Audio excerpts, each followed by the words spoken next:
Poltrone quasi tutte vuote, ecco come si presenta questa mattina l'Aula Pellegrino alla provincia regionale di Agrigento. In prima fila solo un numero ristretto di sindaci, gli altri hanno deciso di disertare l'assemblea convocata per l'approvazione dello statuto di costituzione della SRR Agrigento Est, di cui fanno parte 26 comuni, compresa la città capoluogo. Una scelta politica, quella di disertare l'incontro, chiarisce il sindaco di Favara. È una scelta meditata perché siamo convinti che questa struttura che si vuole costituire in sostituzione del lato Gesa di fatto non cambia niente, è un fatto un po' gattopardesco, cambia soltanto il nome, ma la sostanza resta uguale. Nell'Agrigentino 2 le SRR previste, l'altra abbraccia 17 comuni del versante ovest. Per loro l'assemblea è programmata nella giornata di domani. Si tratta di società per la regolamentazione del servizio di gestione rifiuti in sostituzione dei vecchi ATO.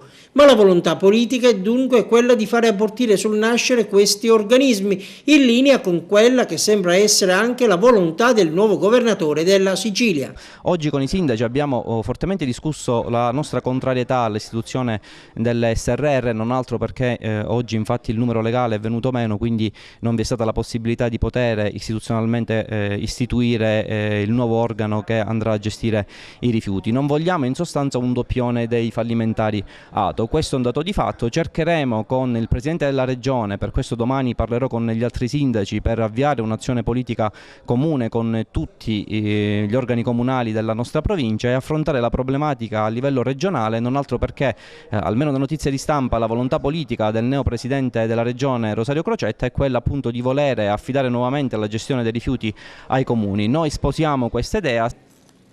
E intanto per i sindaci dei comuni consorziati al lato Gesa G2 sono ore frenetiche di preoccupazione, 2 le spine nel fianco, la discarica di Siculiana che è pronta a chiudere i battenti e le imprese che hanno confermato la volontà di rescindere il contratto ai primi di dicembre, quindi emergenza dietro l'angolo. Bisogna muoversi in maniera immediata, credo dovremmo chiedere subito, e così abbiamo deciso poc'anzi con i sindaci presenti, un incontro a Sua Eccellenza il Prefetto perché si faccia carico di un tavolo nel quale vanno discussi in maniera immediata i temi drammatici che si potrebbero venire a creare nella nostra provincia con il licenziamento intanto di 400 lavoratori, ma soprattutto anche con i problemi legati alle questioni dell'immondizia che ancora una volta la farà padrona nei nostri comuni creando problemi notevoli alla salute dei cittadini.